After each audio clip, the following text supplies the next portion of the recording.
Autism എന്ന് പറയുന്നത് ഒരു രോഗത്തേക്കാൾ കൂടുതൽ ഒരു രോഗലക്ഷണമായിട്ട് കാണുന്നതാണ് നമുക്ക് ന്യൂറോളജിക്കലി സയൻറ്റിഫിക് പോയിൻ്റ് ഓഫ് വ്യൂവിൽ നമുക്ക് പറയാൻ പറ്റുന്നത്.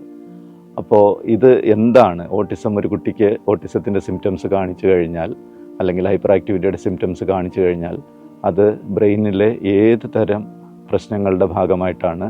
അതൊരു ഡെവലപ്മെൻ്റൽ ബ്രെയിനിനെ മാത്രം ബാധിക്കുന്ന പ്രശ്നങ്ങളാണോ, അതോ മറ്റു ഭാഗങ്ങളെ ബാധിക്കുന്നുണ്ടോ എന്നുള്ളതെല്ലാം കൃത്യമായി പരിശോധിക്കേണ്ടത് ആവശ്യമാണ്. അപ്പോൾ അങ്ങനെ പരിശോധിച്ച് കഴിഞ്ഞ് ഇത് ഒരു 2 ടൈപ്പ് ഓട്ടിസം ഉണ്ട്. ഒരു ഇഡിയോപ്പത്തിക് ഓട്ടിസം എന്ന് പറയും, അതായത് പ്രത്യേകിച്ച് കാരണങ്ങളൊന്നുമില്ലാതെ, അത് ഒരു കാരണങ്ങൾ കണ്ടുപിടിക്കാൻ പറ്റാതെ വരുന്ന കണ്ടീഷൻസ് ഉണ്ട്. അതാണ് കോമൺ ആയിട്ട് നമ്മൾ കാണുന്നത്.